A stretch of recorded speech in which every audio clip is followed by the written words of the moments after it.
Good morning and half a day. The Committee on General Government Operations and Appropriations now called to order. Today is Tuesday, May 16, and the time now is, I want to say 9:04, even though the clock here says 9:09. In compliance with the open government law, the notice for this public hearing were posted on Gov Guam's public notice portal, KGTF PBS, channel 12, and disseminated via email to all senator and main media broadcasting outlets on Wednesday, May 3rd and May 11th. The agenda this morning is to entertain the budget on the Department of Administration.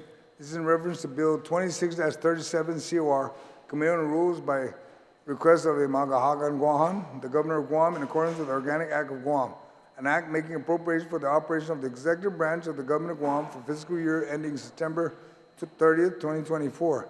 Making other appropriations, establishing miscellaneous administrative provisions. At this time, I ask members of the Department of Administration to please rise and be sworn under oath by the Sergeant at Arms.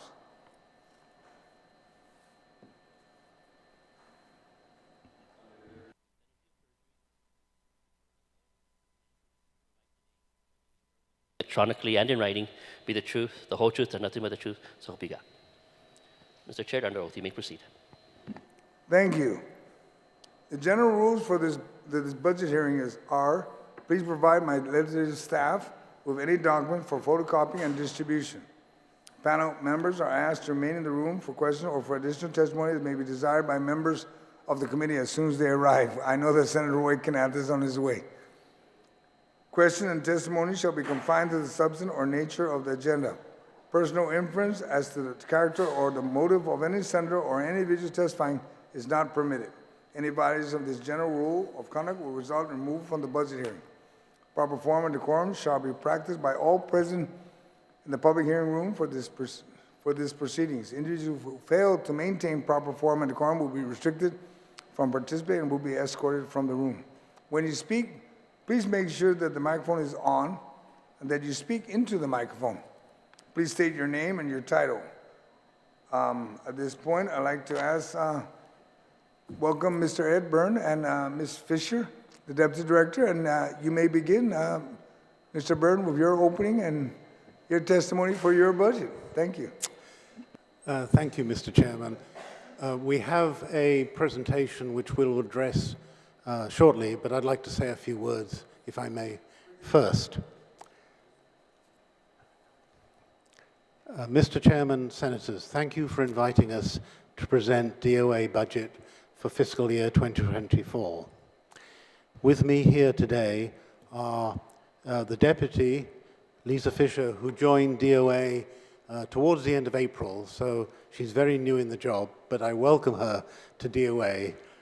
There's a lot to do at DOA, so I thank her for undertaking this task. And behind me is the ASO, Flo Salas, and Grace Edrosa from accounting, and we're also expecting a representative from HR to be here too. Annual income, £20. Annual expenditure, 19, 19, and 6. Result, happiness. Annual income, £20. Annual expenditure, £20, 0 and 6. Result, misery. The fundamentals of budgeting as explained by Mr. McCorber in David Copperfield. Our budget, however, is a little more complicated. Gov Guam financial system contains special funds, revolving funds, internal service funds, capital expenditure funds, debt service funds, and fiduciary funds, as well as the general fund, the fund that counts. In this respect, Gov Guam is no different from other state and territorial governments. What is different is that we are a territory, a county, a city, a school district, and a special district rolled into one executive branch. We need the systems, and more importantly, the staff to operate the budget and financial systems that make all this work. 90% of the DOA budget is staffing. We also need modern, efficient systems and I will speak about the progress we are making with our new FMIS system later. But our mandate is dependent on people, and I will return to that theme often. First, a note of what we have done and what we are doing. Finalizing the authorization and payout of war claims to those who are not covered by the federal program. We've paid out, and we'll show this on our slide, over $4 million under the current program. Operating both the Homeowners Assistance Fund and the emergency rental programs, these vital social support programs are funded by US Treasury, the rules of which we have to follow and report. Completed competitive wage studies for teachers and for employees who fall under the general pay plan. Paying out long-deferred merit bonus awards, managing COVID-related and post-COVID-related federal recovery funds, and paying out benefits, including $17 million under Program SALAPE, all of which went to individuals. Paying tax refunds within weeks of filing in close cooperation with the Department of Revenue and Taxation. Managing Medicaid claim payments, including local match, so that they are paid regularly, and currently we're paying them weekly. Allotments to component units are paid in full and on time. Vendor payments are made within 30 days of invoice date, if received timely by DOA.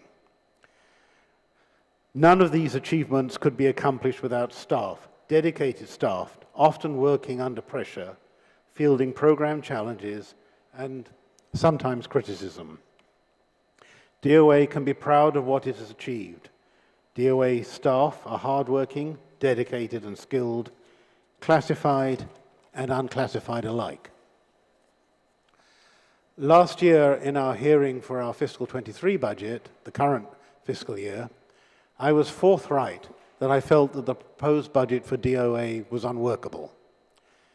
That is proving to be accurate as we lose staff, not entirely because of compensation levels measured empirically, but because compensation levels do not reward the demands of a job at DOA. Demands because of job requirements associated with DOA's wide mandate, serving widely disparate agencies, and maybe stress associated with performance assessments from those who have only a partial understanding of the job. It is our job to give you a full understanding, and this presentation is designed to do that. This year, the fiscal 24, our proposed budget is much more workable, and we wish to acknowledge that. However, there are some gaps and differences we wish to highlight in order that DOA can perform at a level which not only you would expect, but also what we at DOA would aspire to. If I may, I would like to comment on the DOA divisions and organizations. DOA was set up based on the model which most states follow of an agency specializing in administration so that our client agencies can direct their efforts to their prime mandate, but whose divisions carry that process in a coordinated manner. That is why these agencies generally cover personnel, procurement, and finance. Guam is set up the same way, and our lines of communication function in this way also. Human relations. People are Gov Guam's greatest asset. We could not do our job without dedicated people in every agency. For each frontline job, there are 3 or 4 supporting, and they would fall short without that support. HR is responsible for recruitment, employee management relations, testing, training, records, and policy. Much attention and effort is given to recruitment, necessarily so as we are challenged to optimize retention. Retention is primarily the responsibility of the employing department. It is DOA's responsibility to give them the tools to do this. We need to retain experience and expertise. And Chairman, if I could just go off script a little, the media sometimes single in on individuals who work in the government and refer in particular to their compensation as if this were not something that they have fully and properly earned. This doesn't help us with retention. We want to keep the people, we want to reward them appropriately, and we don't want to subject them to public criticism, almost put them in a pillory because they're doing their job and perhaps working longer hours than they might necessarily be called to do. We need to plan succession. Most of all, we need to create the conditions for candidates to want a career in government. Comparisons are often made with the private sector. I can tell you from my own experience that there are as many differences as similarities. We need to ensure that educators understand this and our special needs. I fear that there is a knowledge gap now. To cross it, we need staff so that we can concentrate on those policy issues as well as current recruitment. The proposed staffing in front of you removed 3 recruitments from our request in HR. We will cover budget differences shortly, but this gap, which is about 202,000, we ask you to restore. Procurement. It is no secret that Guam is challenged in its procurement process. It is lengthy, sometimes labyrinthine, and does not always achieve its declared objective of securing best pricing through active competition. A reactive process with significant barriers. Buyers are needed to carry out routine and daily purchasing. Procurement, however, needs expertise and information. Our budget therefore requests more buyers and a buyer supervisor. To date, what has been missing has been the wider perspective. To that end, we have re-engaged with NASPO, the National Association of State Procurement Officers, and also federal GSA, so that the effectiveness of our processes can be tested and evaluated. The Governor has re-engaged the Procurement Policy Office, and it has started a review process. It is likely that the result will be a wider and deeper set of recommendations on procurement updates to our current rules, which are based on the 2010 Model Procurement Code. Planning and forecasting should be the emphasis rather than the regulation and compliance, which, although vital, are not productive. GSA is also responsible for government records management. However, we have no budget for this. Our request is to include a records management officer and funding for a contract for shredding so that records which may legally be destroyed can make room for new records. We will also update our policies to take account of the retention of electronic records. These have the advantage of taking up less space and being less appetizing to vermin, but nevertheless require proper storage conditions. Finance. Finance at DOA covers accounting, treasurer, and payroll. The proposed staffing level contains staffing levels to cover needed recruitments. However, this is at the expense of hiring a chief financial officer. We will shortly demonstrate the differences in levels of income and expenditures between DOA and other government unit agencies, most of which have CFOs or equivalents. We ask, therefore, that funding for a CFO to lead this important division be restored. I believe that the funding for this was removed as we have recruitment in process for 6 Accountants 1. These are indeed open positions. The only problem, however, is that we have fewer qualified applicants than we need to fill these positions. Although open positions, as I have said, we have received no recent applications for the CFO position. We need a talented individual to lead this division. Please restore this position, and we can scale back entry-level positions, as it is anticipated that a CFO will lead a department which will specialize with more professional skills and less clerical effort. He or she will lead the department into a new era with the new FMIS system, which I shall address shortly. We also have the following divisions. Insurance and benefits.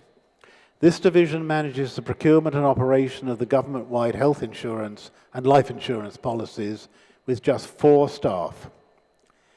This is exacting, demanding work, not always understood, which touches on the health needs of about 16,000 employees, retirees, and their dependents. It is a significant part of the government's healthcare system. We are currently engaged on the procurement for fiscal 24. We cannot say much about this at this stage due to procurement rules. Suffice it to say, it's a major undertaking. Internal audit. We have 2 people in the internal audit team. We would like a chief auditor and will include this for fiscal 25.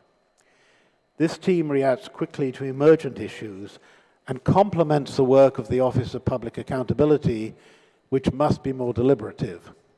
Its reports are posted on the DOA website, and many of its findings have been implemented with in-line agencies, which is its mandate. Currently engaged on a couple of audits. We anticipate that the results of these will be posted by the end of the fiscal year. They are professional, they are deliberative, they are essential. Supply chain and contract support. Designed as a link between DOA and the client agencies once procurement is complete, but performance is not, the division currently employs 1 staff member.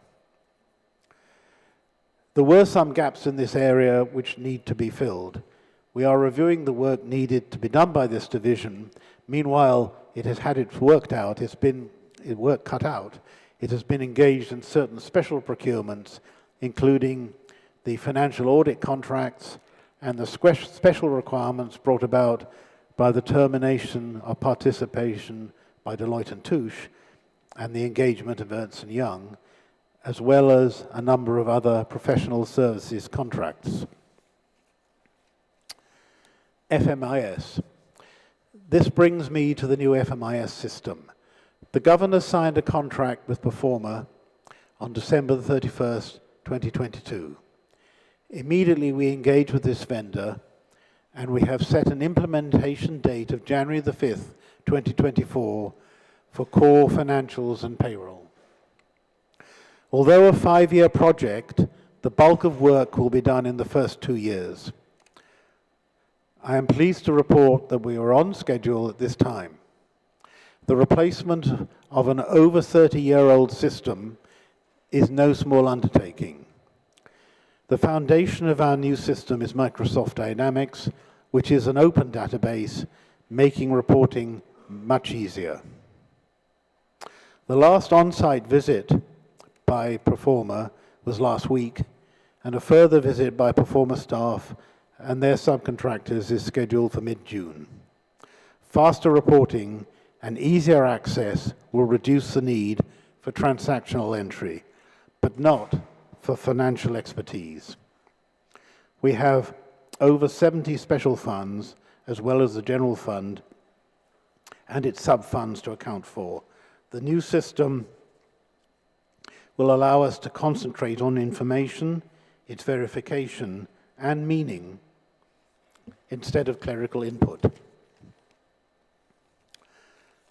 DOA in summary, as we will shortly show, DOA daily focus is unique and faces unique challenges, not confronted by any other GovGuam entity.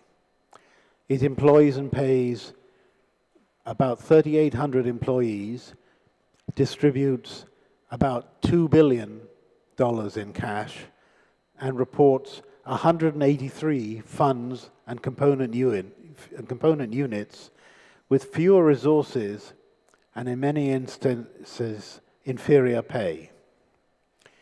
Errors are corrected, agencies are helped, local and federal funds administered and accurately reported. All this with very little staff recognition of the skill and expertise needed to accomplish these tasks. We employ professionals and we need to keep them. The loyalty of some to DOA is astonishing. DOA will be presenting proposals for a DOA compensation supplement to recognize the challenges particular to DOA, its employees, and its guiding mandate to keep the government of Guam functioning. We are asking for only $258,000 more than the proposed budget to right-size our staffing, including funding the CFO, a key position within the government structure, and including just over $100,000 for a document shredding contract. This is a modest, reasonable request. To return to where I began with Charles Dickens, A Tale of Two Cities. A day wasted on others is not a day wasted on oneself. Thank you, Mr. Chairman and Senator. Thank you, Mr. Byrne. I'd like to also recognize, joined by Senator Joanne Brown. Ms. Fisher, are you ready to give your presentation on the power slide? Yes, sir. Okay. There you go. It's up. It's on you now. When you're ready, whoever's going to give it between the two of you. But welcome. Thank you, sir. Thank you. If I may, I'll start All right. on this. Yeah, this is a new one on her, and may God bless her and her endeavors. Thank you. Thank you, sir. This is our organizational chart as it currently is. I think it's the next slide. Thank you. It's a little hard to read on the screen, but we have basically 8 divisions, including the Director's Office, working together to make the government work. And on the right-hand side, you can see some of the programs that we've administered, not programs usually administered by DOA, but principally because the funds came from US Treasury. DOA was tasked to administer these programs. I mentioned that Program Salapi, which was paid out in the previous year and doesn't function here or doesn't feature here, was included, but we have been busily engaged in the rental assistance program, the homeowner assistance program. We've just finished and are wrapping up the war claims program, and there's a small program to help local tenants and homeowners with water bills called LIHWAP, and there was some funding provided in the federal government's fiscal 23 budget for LIHWAP of something between $200,000 and $300,000, and we have been dispensing those funds to people who have demonstrated a need. Unfortunately, there is no funding at the moment provided by the federal government for fiscal 24. But I know there is some effort in Congress to restore what is really a very modest program, at least for us, and by national standards is fairly modest. The next slide, please, shows the number of people that we have in each division. As you can see, some of them only have 1 or 2 people in. In the long run, we intend to expand those divisions, but at the moment, we are constrained by several things. We have a physical constraint in that we only have so much square footage in our lease. We're looking at how to maximize that. We're looking at maybe having some people work from home on some days a week so that we can employ more people. But at the moment, this is our structure. 119 hardworking people. Some of the achievements that we've managed, payment of tax refunds, as soon as the payment information is received by us from the Department of Revenue and Taxation, payment of vendor invoices within 30 days if received promptly by DOA, and of course, the deficit was eliminated. This ensures that expenditures that we make and prior year obligations are reported to you, but generally expenditures are only for current year's appropriations, excluding continuing appropriations. And I think you know, Mr. Chairman, our feeling on continuing appropriations, and we'll address that as we approach the budget. We did pay studies for the nurses in June 2021, for law enforcement in January 2022, for teachers in May 2022, and most recently for the general pay plan in April 2023. We hear a lot about recruitment and recruitment cycles, so we've highlighted it here, and I'm going to ask the Deputy to speak about that because it's been one of her major concentrations since she arrived at DOA. So for firefighter recruits, we did receive 923 applications. 79 of them qualified, and we recruited 34. For customs and quarantine, we received 1,037 applications. 166 applicants qualified, and we recruited 40.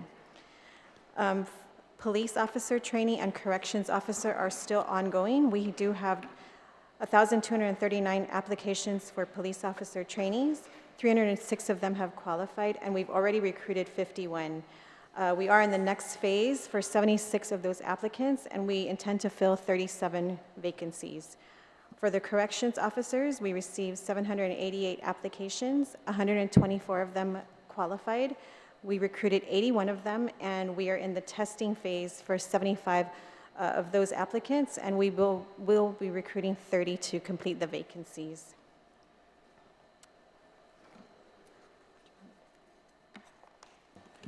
With respect to procurement, the Procurement Policy Office, which the Governor reactivated, is reviewing some procedures that we currently, frankly, are struggling with to update statute and regulations to make this a less difficult process. The next three slides, I won't dwell on too much. They actually give you statistics on our achievement with these federal programs in particular, and the local war claims program, of the number of people that applied, the number of people that turned out to be eligible, and the sums of money that were paid out. The ERA program goes through September 2024. The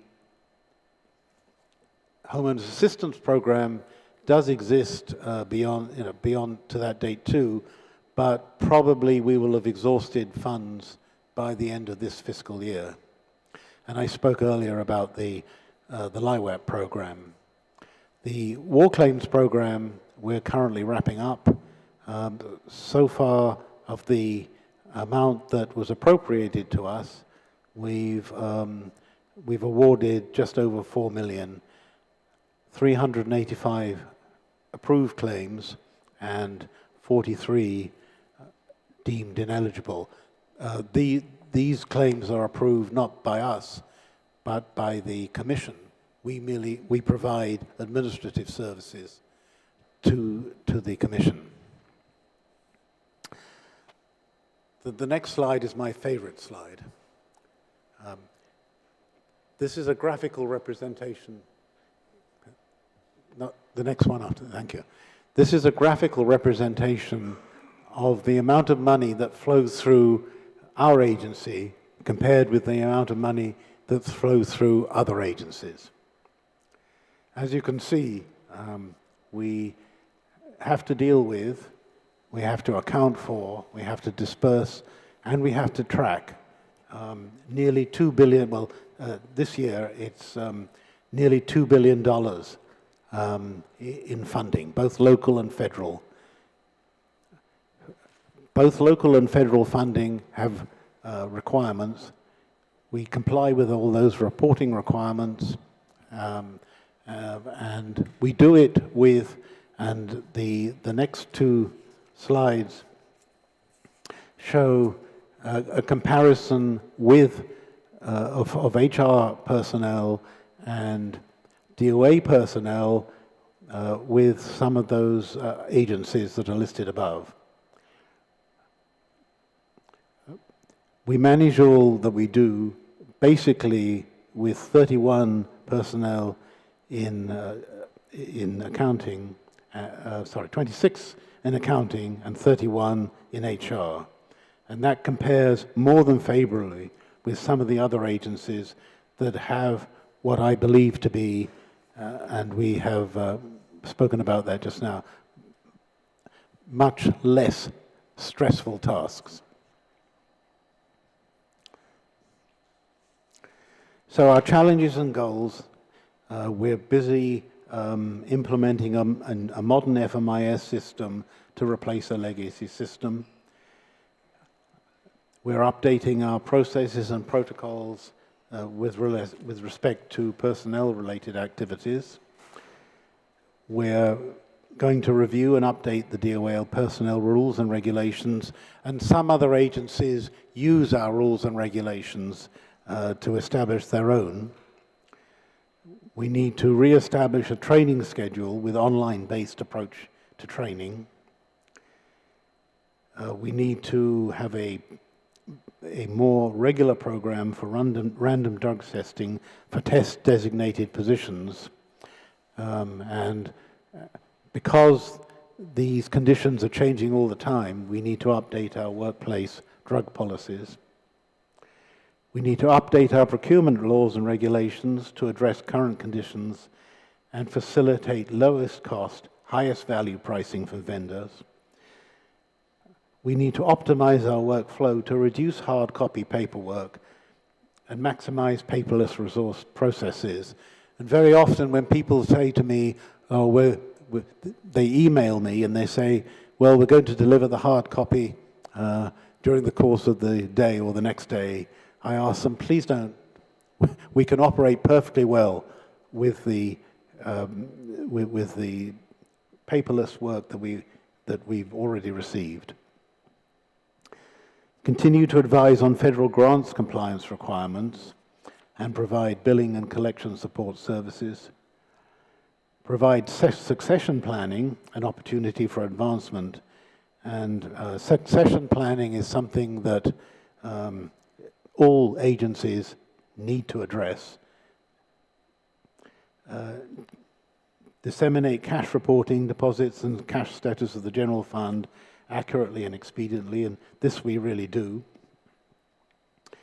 From staffing, this is one of our target issues. Overcome resistance from prospective employees to commit to a career in GovGuam in the face of uncompetitive pay scales and slow career progression. We've tried to address some of these pay scales, but for new employees coming into the government, they need to be reassured that we have a system for advancing them as they gain more experience through the government levels.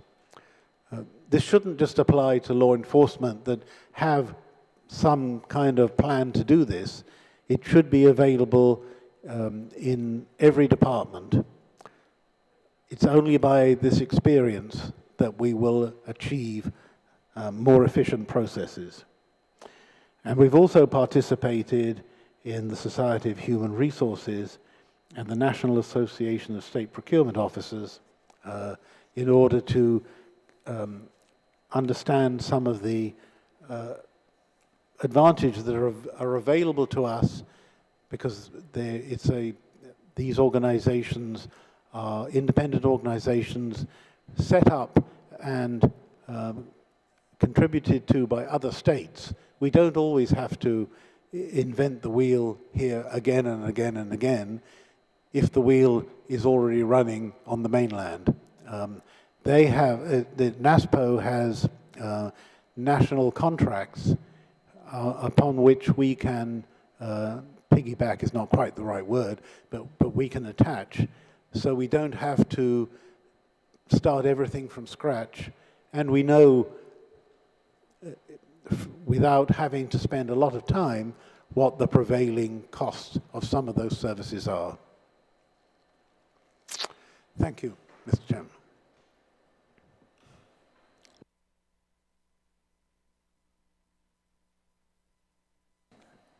Thank you, Ed.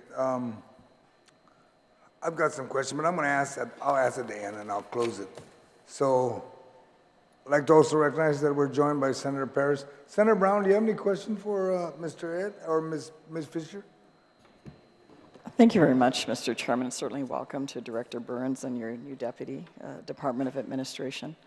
I did want to ask, and certainly you've brought up the obvious issues of your vacancies that you have at DOA.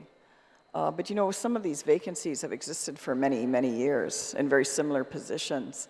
Why do you think that is, and what efforts? I mean, you can lament to us about, you know, the fact you don't have these positions filled, but what efforts are being made on DOA's part to fill what you see as critical positions that you need? Because we can't do that for you, obviously. I mean, you can tell us about it, we can, you know, cry about it, but it's not going to address the issue. I mean, is it you don't have people that have the interest, you don't have people that have the credentials to apply for these positions? What do you think it is, and what outreach issues or opportunities do you think you can pursue as we're asking other government agencies that are having difficulty recruiting, you know, to work with either our high schools or, you know, the Guam Community College or the University of Guam to see what opportunities could be provided to encourage or entice, you know, some young up-and-coming individuals in our community might be interested in working for Department of Administration? Yes, thank you, Senator. You're absolutely right. It's our job, not yours, to fill these positions. But please, we hope that when you speak to potential government employees, that you will encourage them at least to apply for government jobs, because it's very hard for us to gauge what's out there unless we get applications. I think you were referring in particular to, you know, high-level jobs. Filling high-level jobs in the government has proven to be very, very difficult, not just at DOA, but at public health and in a number of other agencies. We have to overcome, right, two things, right? When homegrown talent feels that they have given all they can, and they need to get more experience, they tend to go off island. When they get that experience, our challenge is to get them back again with that experience. You know, it's like the physicians at GMH. If they don't have experience in a particular type of surgery, then they don't get qualified to do that type of surgery, and that's not always available on island. And it's the same with a number of high-level positions in the government, that if we can't give them the grounding that they need in order to get there, we have to overcome this draw that they might get this experience, and they probably do in other places on the mainland or in some other sector, in the private sector. I mean, for instance, just speaking about accountants, right? Part of the accountant training is cost accounting. It's a kind of vital part of accounting training, but we have no manufacturing here on island with which to practice cost accounting. So you're forced to go somewhere else if you really want to pursue that type of experience in order to get it. And then we're faced with, well, how are we going to attract people back here? So we're going to have to start from ground zero. We have been unable to find a CFO who wants to take this very high-profile, very demanding job, partly at the salary that's available, and even at some of the salaries that we've talked about, above step recruitment. It would have to be so far above step to attract them that certainly wouldn't work within our pay scales. So that's one part of the challenges we have. The other one is the issue I spoke about, which is planned promotions through the system. We have a competitive system. That in itself may be a disincentive to some to compete for a position. We encourage them to do that. And in some cases, we've really encouraged, certainly in DOA, we've really encouraged people to take on additional responsibilities. Some people are less enthusiastic on taking on these additional responsibilities, which are demanding in government. And I showed you on that graph the depth and the breadth of what we have to deal with in government and government accounting. That's certainly true as far as the accounting department is concerned. So we are looking at trying to, government-wide, we're looking at trying to encourage that. I think the time when you could put a posting for a job up and sit back and wait for multiple applications to arrive on your desk is gone. We're going to use, and I'm going to ask the deputy to talk a little bit about this, we're going to employ social media more, which is a little bit unknown to me, but isn't to some others, in order to reach the people that need to be reached.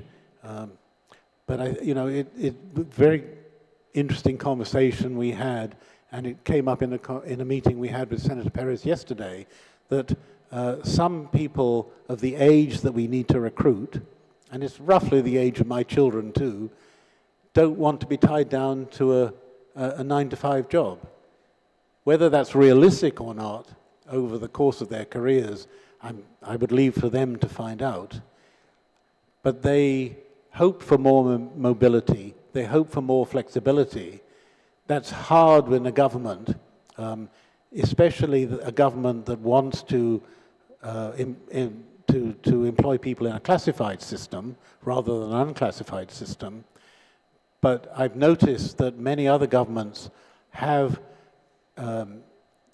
changed their stress from classified to unclassified recruitment to try and address some of that, and maybe we have to too.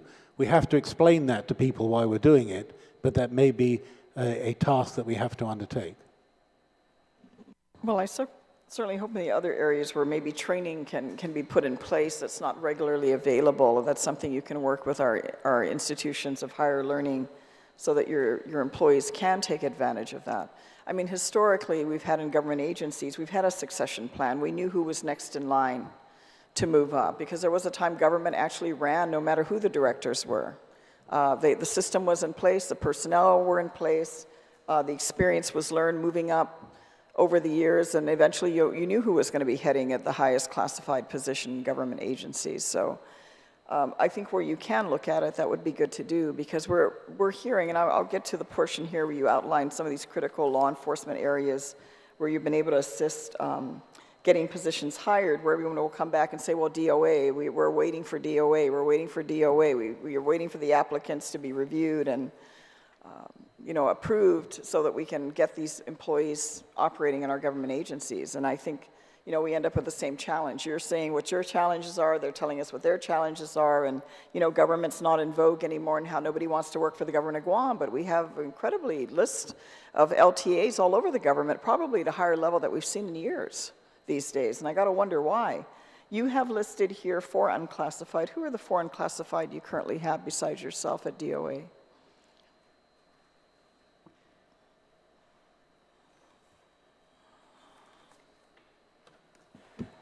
There are 4 people in the director's office, I mean, And who are they?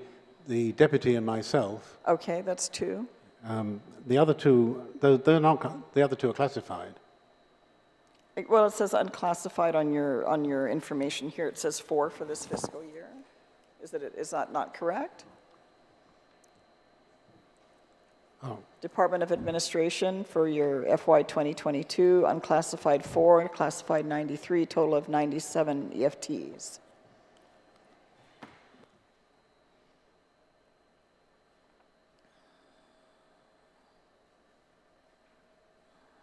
And then it indicates a total of 6 for FY 2024. we'll look at that, but maybe I could ask the deputy to speak about some of the things that you spoke about with recruitment, because I am very fortunate to have been able to welcome the deputy from the private sector into government. So it's kind of the exception that proves the rule. One of her major tasks is recruitment, so I'll ask her to speak about that. Good morning, ma'am. Good morning. So one of the things I'd like to look into is building a recruitment strategy plan. And like the deputy or the director said, I think we need to cast a wider net. And so with that, if we go through social media or other job hiring venues such as Monster, Indeed, I think we'll see a bigger applicant pool. Right now, we just advertise on DOA's website and then in the office, and not everybody goes to ITC. And I can specifically speak on DOC, GPD, and public health because that's kind of what I've been into since I started. I can tell you that at DOC, we've not been able to keep up with the attrition of DOC. About a year to a year and a half ago, I understand DOA onboarded approximately 60 correction officers, entry-level correction officers, and within that same time frame, we lost all of them. So one of my goals is to find out why these officers are leaving so quickly. For GPD, we are losing officers to higher paying jobs in the federal government and the military, and some of them are also leaving for off-island opportunities. And then finally with public health, I want to do the same thing and speak to these social workers because that's where we're seeing a lot of people quitting, particularly with public health. We need to focus on recruitment efforts similar to law enforcement. We are going to try and increase the capacity of our recruitment area in HR so that we can do so more easily. With the FMIS coming into play, it's going to free up some of our time because now applicants can just, it'll automate the application process into the system, whereas before we had to hand jam it into the system. So, you know, small baby steps, but we are going to relook or realign our strategy plan for recruitment. Do you have exit interviews with, you mentioned the ones you recruited for DOC. Since they were recruited, and you said they all left. Yes, so they've lost the same amount of... Okay, not necessarily specifically the ones you hired, but just in terms of equitable, in terms of numbers. Yes, the attrition... You've gained 16 and you've lost 16 is what you're telling us. Yes, through attrition. Mm-hmm. And do we know why? I mean, does Department of Corrections conduct this? Does DOA conduct this to find out as to the reason individuals might be leaving positions, not, you know, if they're not retiring or? I'm not aware that we've reached out to find out why they're quitting so quickly, but that's one of my goals to do, is to find out. Would DOE be in a position to recommend, because, you know, in some of these cases, we provide training to these individuals, and then within a short time, they just walk out the door. You know, because it's something government policy we probably need to look at in terms of what would be a reasonable return time for the investment the people of Guam are making in training these individuals. I mean, we're not simply wanting to train them so they can go off to the federal government the next day and make that investment, and yet we don't reap that investment back. I mean, like in scholarships and other things, you know, the people of Guam provide the funding with the exchange of you come back and you work so many years back to pay back the contribution that's been made to your education. So maybe that's something as a policy in the government we need to look at, what's a reasonable return rate of time if we are investing in the training so that we can at least have that. You know, I understand we're always going to get this argument, the federal government can pay more in some areas, private sector might be able to pay more. But, you know, in many other cases, if we have the opportunity for growth, we have the opportunity for promotion, You know, there are those people out there that still want a sense of security in terms of their employment. And this doesn't apply to all positions. There are certain obvious positions that are going to be very competitive that you're really going to have to go on the high end, but that doesn't apply government-wide. And I think it's important that we know, you know, why. Maybe some don't want to relay when they're leaving, why they're leaving. Sometimes it has to deal with the quality of the work environment, the quality of the leadership. Yes. The internal politics sometimes is an overriding issue why people leave government agencies, because they simply get fed up with what's going on, or they get fed up because somebody who's not capable or competent but's connected happens to be hired ahead of them. That's a whole bunch of reasons why people might be leaving. In the case of you know, also those that have applied, they're very large numbers you have here. For the firefighters, you put 923. For customs, you put 1,037. For police officer trainees, 1,239. Corrections officers, 788. And yet the actual recruited numbers, you know, are just double digits. Do we know why in these cases? Could we profile these applicants to determine where the deficiencies were, so that if there's an opportunity to reach out for some of these individuals that have the interests, maybe there's some additional training that could be provided on the government end for critical positions, for police officers, for customs, for corrections officers? Because if someone's expressed an interest, that's already a big step already that we consider a positive. But is it, you know, do we go back, can you profile, is it because of their educational credentials or whatever it is in the category that the majority, the vast majority, because these are very large numbers of applicants, but yet for whatever reason, as they go through the review process, they didn't qualify. So are you able to quantify that to let us know why out of, you know, 1,037 applicants, there were only 40 recruited? Can we profile what the deficiencies were? So that we know, and we can look at what opportunities could be provided for training as well, so that maybe we could get these people up to speed so that they do meet the credentials. Because we do provide training in other areas. I mean, you go to the university, they provide remedial math, remedial reading in some cases, so that students can qualify to enter into the university. So I'm just looking at that as an option. But has DOA done that with regards to your applicants? I am not aware at this time. I don't have the answer to that. You're talking about upskilling these non-qualifieds, right? Yeah. Well, so that we can quantify, know where is the main deficiency in terms of it, like I said, is it their educational training, is their work experience, what is it? What is the main point, so that we can know what that issue is, because we obviously can't solve a problem if we don't know what the problem is. Yes, ma'am. I don't have that answer, but I'm definitely willing to get that answer for you. Is that something the Department of Administration can do to profile these applicants? I mean, by category number of where, so that we can get an idea of where the deficiency is, or what you know, credentials are they not meeting for this position they're applying for? Yes, most definitely. Yes, and we came across this in practice last week.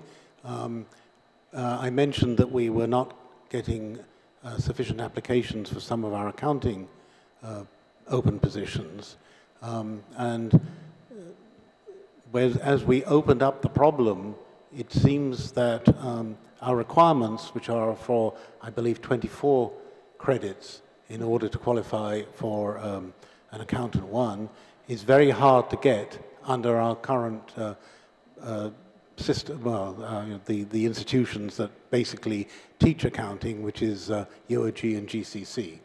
So we're going to have to look and see if we have to modify the number of credits, or ask the institutions to modify their courses to match our requirements. That may not, of course, be the same as outside requirements by public sector, but we certainly want to make our voice heard, that this barrier, it's no good having this barrier if no one can climb over it.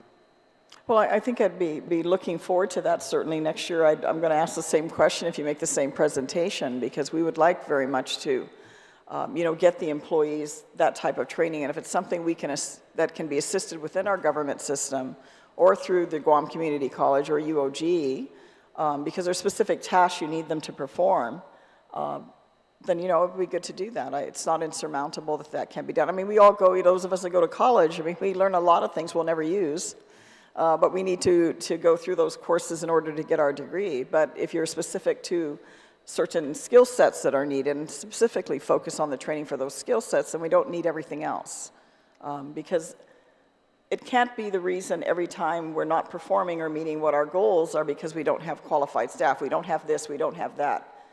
Like I said, I had a former governor that told me, Joanne, don't tell me what you can't do, tell me what you can do. And let's focus on that.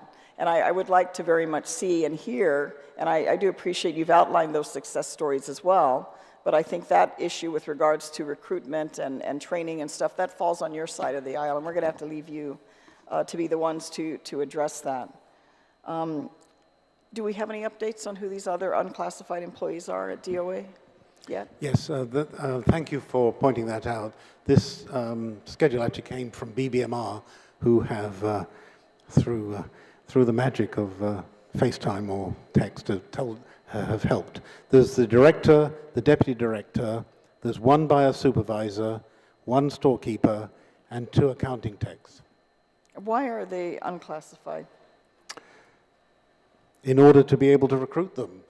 The barriers that I just spoke about of the accounting techs, although they have to qualify, right, they don't have to go through. Basically, it's the avoidance of having, and we're not the only agency that has this issue.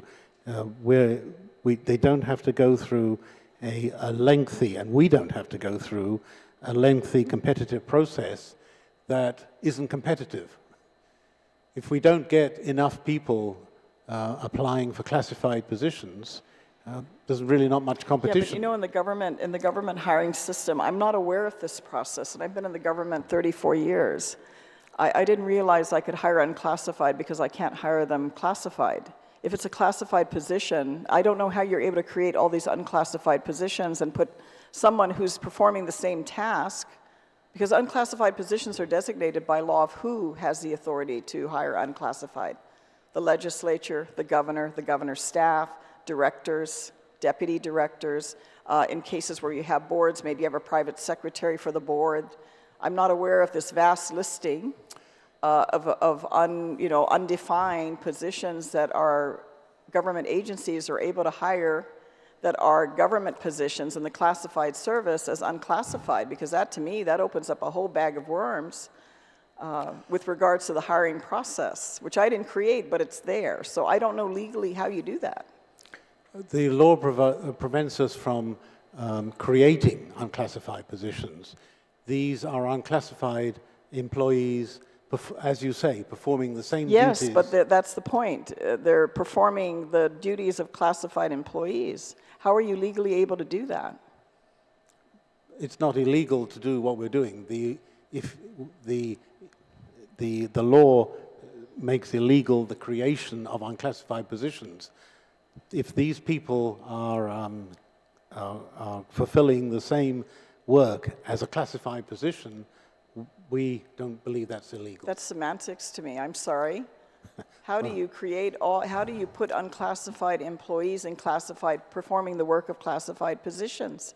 How is that authorized by the law? It's not prevented by the law. Well, maybe we need to look at that, because I would be concerned if I was a classified employee and you could hire an unclassified over me or supervising me, like in your case of GSA recently, which I understand the individual has since resigned, but you had an unclassified employee, was your acting CFO, who had no training in the modules, signing off on behalf of GSA in the absence of your chief procurement officer. He did have training in the modules, Senator. He did have training in the modules. Did he pass all the modules? I believe he had training in 3 of the 4 modules. He was unclassified. Did he pass all the modules? He was unclassified. I believe he passed 3. And is the position of CF, your chief procurement officer, classified or unclassified? He was not in the position of the chief procurement officer. So who's your acting chief procurement officer now? We don't Today? Today, we don't have one, because the chief procurement officer is signing off on POs remotely. At that time, we didn't have one. He was permitted to sign purchase orders, which the model training that he had allowed him to do, but he was not put in the position. So who was acting in the absence of your chief procurement officer, who's absent quite frequently? She is acting. Oh, so I can leave Guam and still sign, run a department and agency and sign? I don't need a deputy? I can just Sign wherever I am in the world? Not ideal. That's why there is a request for a assistant CPO in our budget. Mr. Burns, I think you need to get your house in order with regards to those issues, because to me, that creates other problems. Because who's providing direction to the employees in the absence, the physical absence of the head of an agency? Who's doing that on a day-to-day basis? The employees don't need direction, they don't need guidance, I mean, we don't need a bunch of department directors then. It's unfortunate, certainly, that we have so few people at GSA. That is our biggest recruitment you still have problem. one from the Port Authority. How have you addressed that issue, since you bring it up? It's not, we don't have one from the Port Authority. Yes, you do. You have an employee that's been assigned for so-called training for over 2 years. It's totally illegal. She has been assigned, she's not an employee. I personally am not terribly happy about Well, the you haven't issue. resolved it. You're the head of DOA. Have you resolved it? No. It is being And it's illegal. It is being resolved illegal, now. Mr. Burns, to have an autonomous agency employee, and I'm bringing this up because we did have a public hearing on 2 board appointees not too long ago. It's illegal to take an autonomous agency employee and have them assigned to a government line agency performing work. We are addressing it. I don't know where, I haven't been... You're very well versed in this issue, Mr. Burns. What have you done about it? Well, if I may answer? Yes, sure, you. by all means. Thank you. I'm looking forward to your answer. We are addressing it now. Nobody has told me that's illegal. I am uncomfortable with it, but... Mr. Burns, have you read, you don't know it's illegal? You haven't read the Budget Act when you look at the budget every year that's passed by this legislature? It's been there every year for many years. Why don't you look at the most recent budget? Which part are you referring to, Senator? Look at the budget. Which part are you referring to? Why don't you look at even look at last year's FY23 budget? Read the Budget Act. You'll see it. I have read the Budget Act. Well, then you must have missed it, because this is not something that hasn't been brought to your attention. I'm bringing it to your attention because I'm well aware of it. And yet I see you as head of Department of Administration doing nothing about it. So do note, again, this has been brought up. I hope the Oversight Chair, who's also aware of this issue, properly addresses it. Thank you. We will address it. With regards to the additional funds, you mentioned you needed $100,000 for a shredding contract. You have documents that are piling up. You don't currently have a contract or funding for shredding. That's correct. And if you don't get the additional budget, how are you going to address this? Are there any other avenues if there's not additional funding provided? No, Senator, that's why we've requested it. Well, what if you don't get the funding, Mr. Burns? What administrative decision are you going to make? Are you just going to stockpile these documents, or what are your plans if you don't get the additional funding? I'm confident we will get the funding. You're confident. And if you don't, what are you, again, I'm asking a question. It's nice to know you're confident. I guess we can go home because we don't have to worry about passing your budget since you're confident about it. If you don't get additional funding, how are you going to address that issue? Senator, are you going to help us get that funding? Mr. Burns, everybody asks us for money every time we turn around. If you don't get the funding, what other avenues are you going to do to address it if you don't? That's a very direct question. I don't believe there is another avenue. What are you going to do if you don't get the additional funding? We will be in no better state. There's no other thing you're going to do administratively to prioritize the destruction of these documents? I assume they're outdated. Yes, they are outdated. And? They need to be shredded. And if you don't get the additional funding, what other avenues are you going to look at to address it? There is no other avenue. We need to shred them. And how many years of these documents do you have backlogged? Well, it depends on which type of document. Some have just got to the 10-year destruction period. Some are well past the 10-year destruction period. We asked for a shredding contract last year, and we didn't get it. So thank you. I hope that your highlighting this will help us to get it this year. How long have you not had documents shredded? It's about, I believe we did have some documents shredded, and we did have some documents burned 2 years ago. I'm not going to allow documents to be burned because it created a hazard locally. So I certainly wouldn't regard that as an alternative process. I don't think anyone's recommending that. But you asked me, and I'm telling you that it was like 2 years ago some documents were burned. As opposed to shredding, but I don't recommend. And How did that happen? How were they burned? What do you mean, how were they? You said it happened a couple of years ago Yeah. with regards to burning of documents. Did I hear that wrong, or? No. I mean, how physically did they do it? Yeah, I'm not aware of it. Oh, they took some documents out. You know, GSA has a big yard behind it. They took some documents out, put them in a big pile, and set fire to it. But that was not with my concurrence, and when I heard about it or realized it, it ceased. Well, sounds like you got some housekeeping issues to deal with there. With that, Mr. Chair, I don't have any further questions, but I do want to, at least for Department of Administration, with regards to profiling applicants, particularly in these critical positions, if there's a way that they can come back and let us know, you know, particularly in law enforcement, that's been an area of concern. Where are the deficiencies or with regards to those that are applying? Because I think if there's opportunity to look at additional prerequisites or training opportunities can be provided to individuals that have an interest in law enforcement, then maybe that's something we can look at to assist with recruitment, because that, as you know yourself, a former law enforcement individual yourself, that's been a big challenge we've had in the government. And I think we need to look at other avenues. The fact that these people are interested enough to apply, I definitely want to take advantage of that, because having the interest is, I think, a big step forward. Thank you for the opportunity to ask these All right. questions. Thank you. I'd like to also recognize Senator Kinatas joined us. I had a question I was going to ask, but I'm just going to go ahead and allow Senator Parrish to go ahead and ask a few questions, and then we'll move along. All right, thank you, Mr. Chair. Good morning to Director Byrne and Deputy Director Fisher. Welcome to the new role, by the way. I hope you're enjoying your position. Hopefully, thank you. Okay, so, you know, thank you for the thorough presentation. It's obvious that DOA is a workhorse of the government of Guam. And, you know, I think, you know, the task that you have to complete for our government is critical. You know, from accounting, you know, the treasury, plus human resources, plus procurement, you know, plus the other administrative duties. I think it's important that you are teaming up with SHRM and NASPO to hopefully modernize this agency.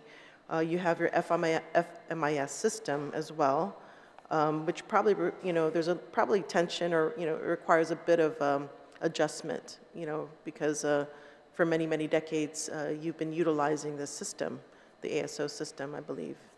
And then just being able to adjust to technology it's going to be a hurdle. Yes. So, oh, go ahead. Yes, it certainly is.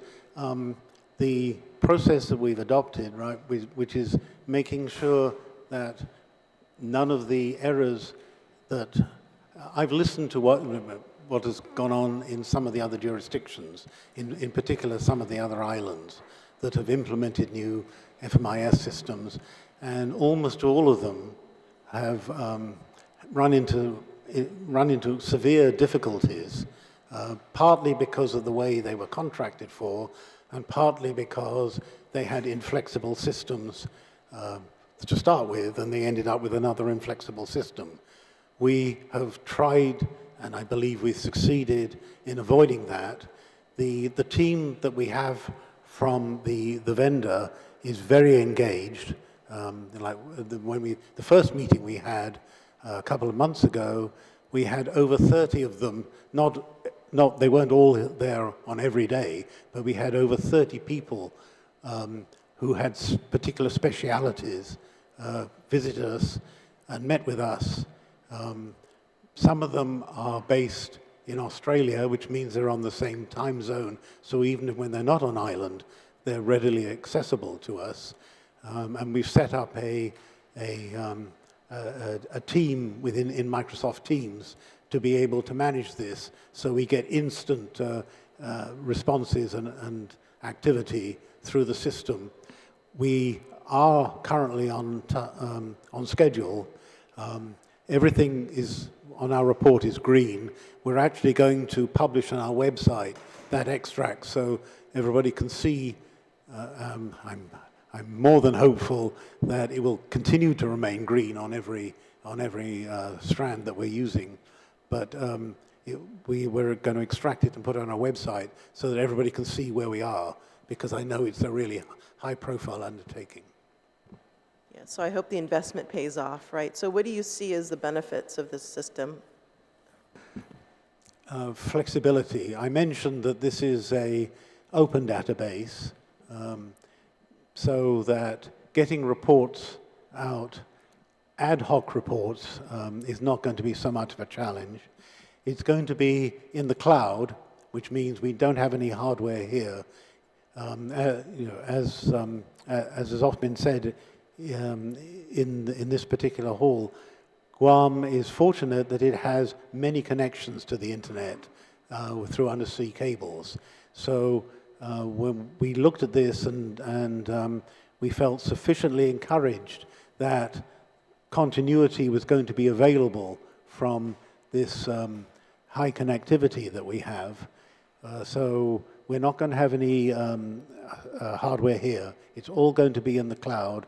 It's all going to be modernized, right? To get slightly technical, at the moment we have an account number with large numbers of digits and letters in it.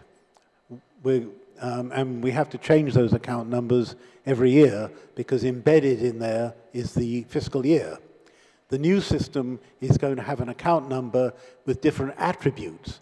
And one of the attributes is going to be the fiscal year, so you don't have to keep on setting up new accounts every year. And it's something like 700 or 800 of them that we have. So that's one technical thing. Obviously, we're going to have an up-to-date payroll system where people are going to be able to log in and see the information that they need now online. Employment verifications can be done online. There's a whole suite of things, but at the heart of the system is an accounting system that produces a report that I can look at, within minutes, rather than waiting for days to be compiled. And that's, to me, is invaluable, because if you're trying to take a decision based on financial factors, you want to look at those financial numbers as quickly as possible and feel that they're as complete as possible. Thank you. So I've noticed in the budget you have here, at least the summarized version, that $10 million, right, a little over $10 million, almost $11 million is going for this contract. So one of the things that we have to be wary about is nickel and diming. So does this contract address every, I guess, the implementation of this, or are they going to charge us for, orders, add-on orders? That is a concern, and we are aware of that concern. I should clarify that it's effectively a 5-year contract, but most of the work is done in the first 2 years. So the first year that we're currently underway, that was paid with federal funds. We hadn't got a commitment to federal funds for the second year, and that's what's got into the budget for this year, but I will continue to speak with our federal partners to ask them at least to make a contribution to this undertaking, because they are well aware, DOI in particular, is well aware of the issue that I spoke about earlier about failed accounting systems. And it's kind of unfair, Senator, that the freely associated islands can get their money from the World Bank. And they did, in order to choose a financial system. Some of them chose financial systems that are based in, or actually come from companies that are based in areas that we can't do because they're not approved for federal funding. So we couldn't use those. But we're talking to DOI. They have limited funds for this kind of undertaking, but I'm talking to them in the hopes that at least we'll get a contribution from them to this, so that would free up funds elsewhere in the budget. So in a way, you're sort of stating that the cost could be greater, but you're looking for outside funding. We're keeping a really tight control on change orders. We're aware of this, and we certainly don't want a cost explosion. I don't know that, I don't want to come and sit in this seat and tell you that we need more funding or much more funding because of a cost explosion. So, like anything else, sometimes we've had to compromise on issues, but so far, I think we've been pretty successful in making sure that everything we're doing was contemplated by the original contract. Thank you. So as far as, I think we had this discussion even before, I think you were setting up the RFP. Does it have procurement applications? Does the FMIS system have procurement applications yes, that can help assist with procurement? It does. And so would that speed up the process, you think? Absolutely. We're looking, that's part of we hope everything speeds up the process, but yes, I'm anticipating it will speed up the process, because at the moment we have like 3 different systems doing procurement, or you need to use 3 different systems. This will all be accumulated and centralized into one. Okay, great. Will it speed up GG1s? Well, GG1s, the problem with GG1s is usually it's the departments that spend a lot of time compiling them. When they get to BVMR and when they get to us, the process is usually pretty fast. But yes, they will be able to do GG1, the line agencies will be able to do GG1s online. Just to clarify, though, some of the HR aspects are in year 2, which is fiscal 24-25. We're only trying to get the core financials and payroll up running by January. But yes, that is certainly in the contract. That's great to hear. So the one thing that perhaps you can think about, I don't know if this was already contemplated, but the idea of having more of a blind review of personnel applications, because I think one of the criticisms that we're hearing out there is that there may be sort of a favoritism if somebody sees the name on an application. There's sort of a sense of, I don't know if this is true or not, right? But this is something that we're hearing. Can this system provide more of that blind review to allow for more objectivity for personnel? Well, I try not to look at the names, and I guess I have the advantage of not having in my mind a genealogical map of the whole island. So to me, everybody that comes is a new person. But I understand what you're saying. It's not something that we had focused on, but certainly we will take a look at it. So that what you're asking, I believe, if I get it right, is you're asking that reviewers do not know the identity of the applicant. Yes, yeah. Is that something that's... We will certainly look at that, but it's not something we'd contemplated up to date, but I see the advantage of it. Great, yeah, and hopefully speed up the process of processing applicants, because I myself was part of that I went to the system. I didn't get a response until a year later when I was applying for the GMH, so, and then I ended up being a teacher because of that reason. I think I had a very similar experience, and I ended up at GMH too. Okay, yeah, okay, so that's good to hear. We look forward to the improvements that come from that system, and hopefully it's very successful and doesn't have that explosion of cost.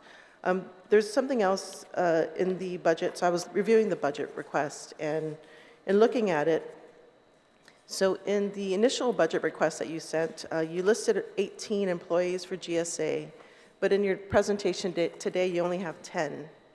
Is there a reason for that discrepancy?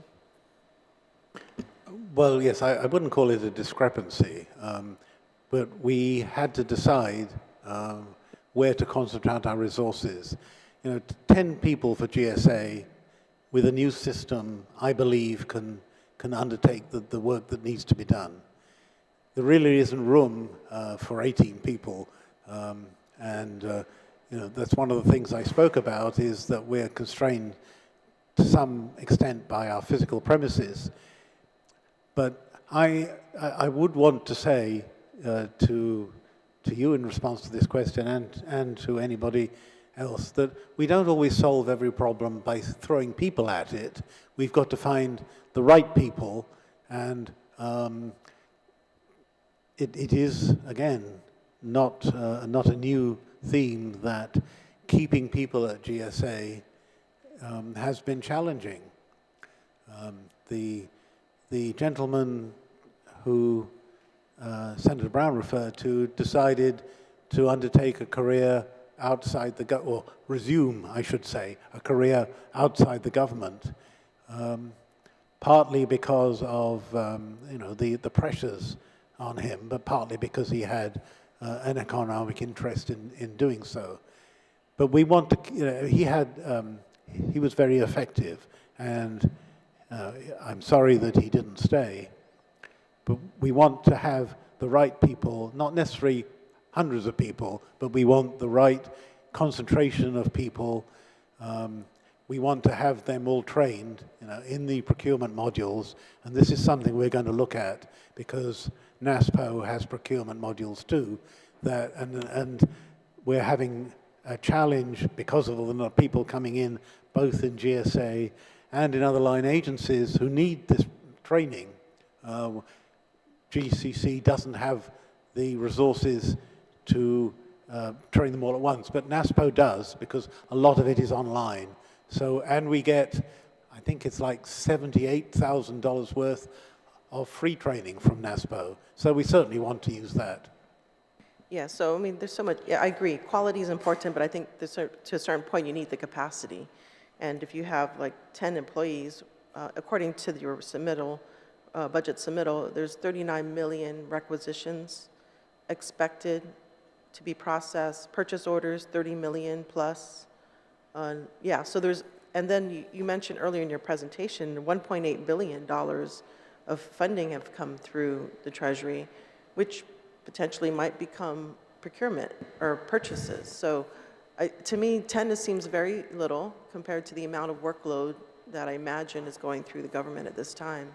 So yes, quality is important, but I think 10 is a little bit too little. And I know early in your presentation you mentioned procurement, right? The whole process. I don't see here in your listing of anybody as a procurement planner, those type of people that are going to handle that aspect of procurement. The other thing is compliance. So you don't have a compliance officer to ensure that the procurement is being done correctly at the other end. So I think, it'd be great if you included that into your budget because, procurement is a stumbling block for many agencies.